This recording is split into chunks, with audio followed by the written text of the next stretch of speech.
Shalom.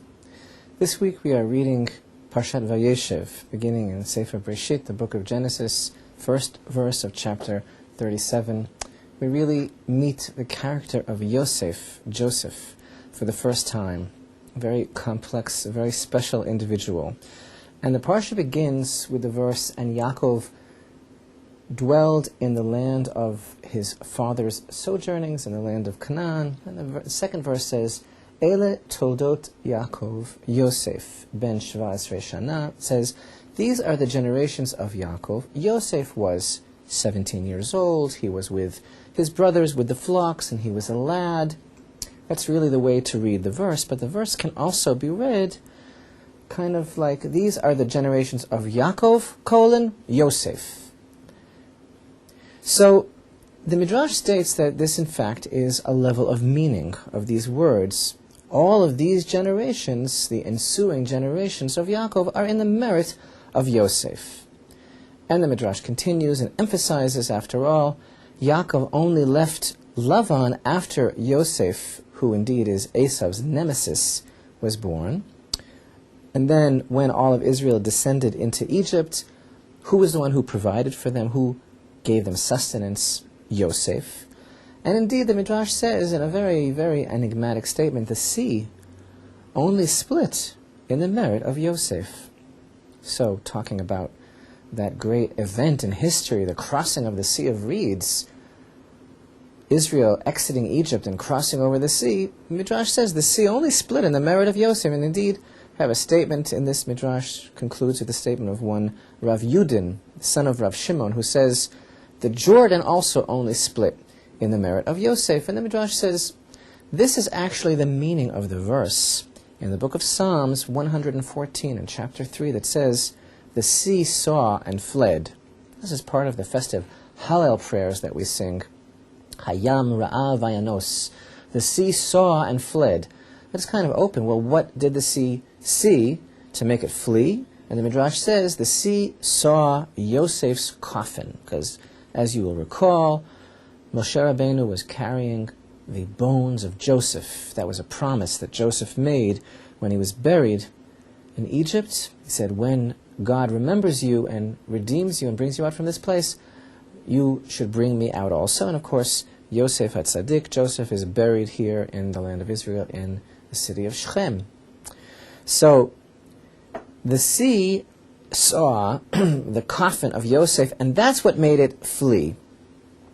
And really the verse, these are the generations of Yaakov. Yosef is emphasizing that what we see from all of this is that essentially the survival of all of Israel, all of Yaakov's generations, was only on account of Yosef.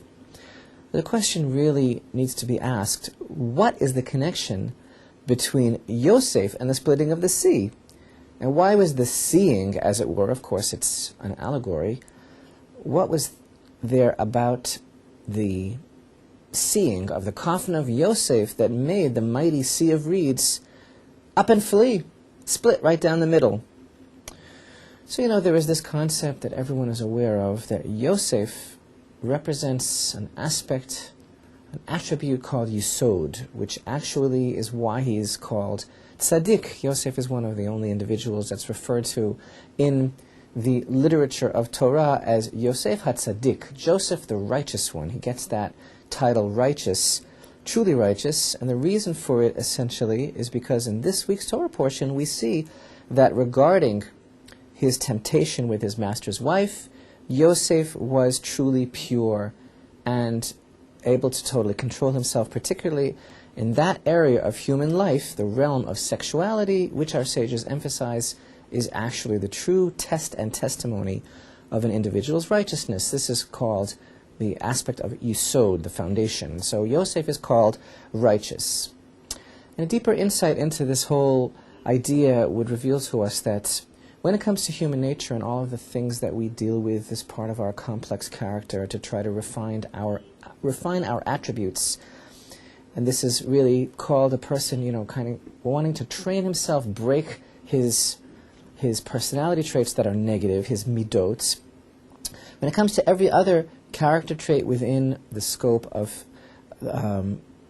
trying to train and bring these things into the realm of holiness for the service of God, a person can really summon up natural strengths and face head-on things that are unpleasant about our nature and try to fix these things, try to rectify these attributes with a certain degree of natural strength. But our sages say that when it comes to fixing this particular area of human nature, a person actually needs superhuman strength, kind of to gain mastery and dominion over oneself in that particular area of human nature actually entails kind of becoming master over the power of nature and actually becoming elevated above it. And it can be done.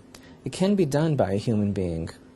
And such a person is called a hatzaddik, a truly righteous person. And thus our sages, for example, make the statement that Hashem, the Holy One, blessed be He, might make a decree in heaven, but a tzaddik, a person who is truly righteous, has the power to nullify that decree. And so the question is asked, well, why is it that a true tzaddik can actually nullify God's will? What gives him the power to nullify God's decree? And the answer is that because the tzaddik has the power to actually change and even reverse his own nature for the honor of Hashem, so in the mode of what's called midah keneged midah, which means measure for measure, which is the way God runs the world, measure for measure, God will in turn reverse His decree as well in the merit of this person.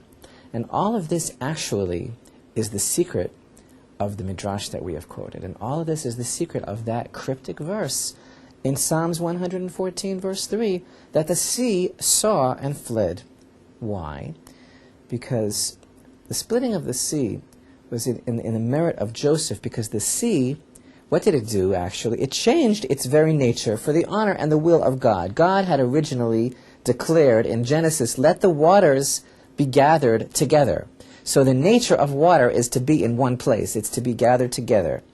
But in the merit of Joseph, who indeed changed his own nature, who gained mastery over his nature for the sake of the honor of Hashem, so then, and therefore earned the title of righteousness, so then all of these changes in nature could be wrought in the merit of Yosef as well, because he changed himself. So, by the same token, all of the sustenance and blessing in Egypt for the children of Israel were provided by Yosef. Yosef is the one who indeed actually saved the world from famine, from hunger. Yosef is the one who was able to bring in the blessing and the influx of sustenance to all of Egypt, because he was the one who was truly righteous, and it was all on account of this particular character trait. This is the same reason why when the sea saw Yosef, when the sea saw his bones, even though the sea is inclined, is commanded to, is designed to be held together in one place, but Yosef changed his very nature, and so the sea, in order to honor Yosef, was able to change its very nature. So his righteousness actually enabled him to be the conduit for bringing blessing and actually survival to the whole world. It was all in the merits of the righteous Yosef.